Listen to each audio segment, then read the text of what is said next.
Good evening, and thank you for being so late. So I hope that you will find the presentation is interesting for you. Actually, Dr. Samir, you have saved me a lot because what I'm going to do is just highlight what you have just said.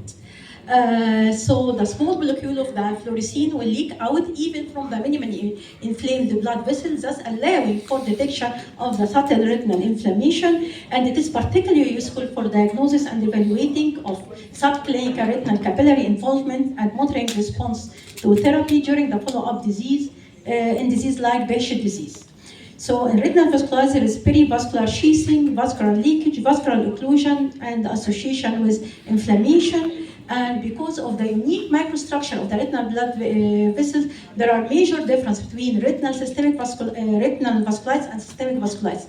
And this is particularly important that not all, or actually the majority of retinal vasculitis is not associated with systemic vasculitis. You should also consider other inflammatory conditions. You should consider infective causes for retinal vasculitis. In most cases, patients with retinal vasculitis do not suffer from systemic vasculitis, and isolating retinal vasculitis is seen approximately in about 3% of cases diagnosed with uveitis. This case applies with the exception of Behçet disease and ANCA. What does fluorescein angiography add to the diagnosis? First, the extent of the vasculitis. Second, the vessel affected, site of the vessel, either peripheral or in the center, associated vascular conditions, for example, as macroaneurysm, associated retinal infiltrate, as in Behçet, and infectious diseases, associated angiographic changes, including ischemia and hemorrhage, complication as cystoid macular edema, the new vessels, associated systemic vasculitis, and the Masquerade syndrome. So the severity of the vasculitis will depend upon the extent of the vasculitis, either diffuse retinal vasculitis, or segmental retinal vasculitis, or focal retinal vasculitis. And as Dr. Samir illustrated, you have to look for the affected vessel, and which is highlighted by the use of fluorescein angiography. So if the affected vessel is mainly arthritis, and by the way, this is the least common. So if it is primary arthritis, it is either systemic lupus erythematosus in the small arteries, polyarteritis nodosa in macular arteries, syphilis, acute retinal necrosis, progressive outer retinal necrosis, and Irvine syndrome. And this is how you look for what the cause of the vasculitis.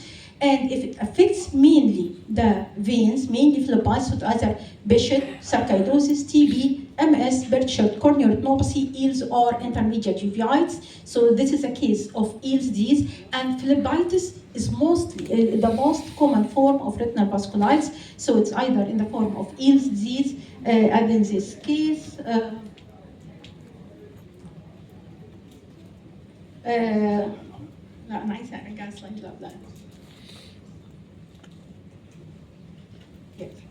الأحمر.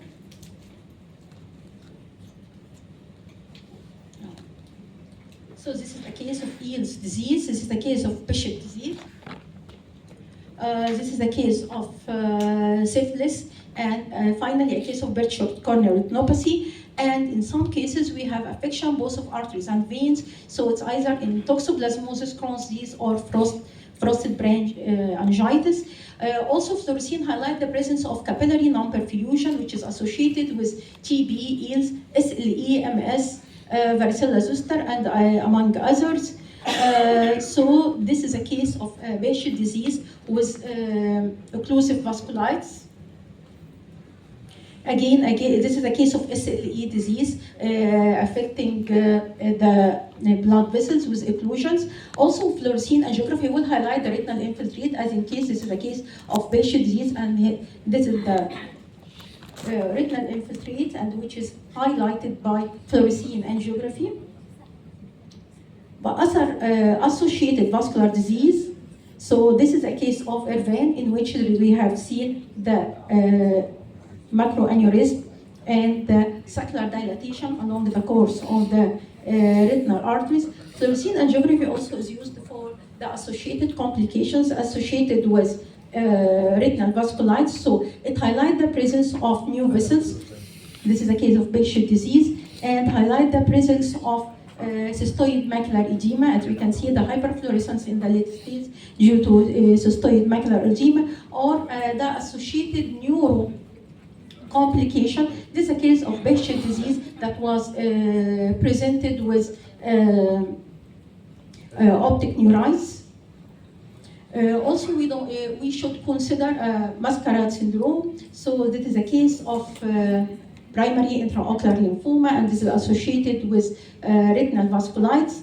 Wide field fluorescein angiography has added to the diagnosis of, or the field of diagnosis of uveitis by allowing us to see more peripheral, because without the use of the wide field fluorescein angiography, we might miss this. And this is the actual field we can see with the conventional fluorescein cameras right now, but the vasculitis is present more in the periphery. So detection of retinal vasculitis is made clinically and is confirmed by the help of fundus fluorescein angiography. It remains the imaging modality of choice, aiding in diagnosis, follow-up of patient with retinal vasculitis. The pattern of vascular involvement highlighted by fluorescein angiography might help in making a specific diagnosis. It also plays a good role in monitoring response to therapy and management complication as macular edema, peripheral capillary non-perfusion, and retinal neovascularization. Thank you.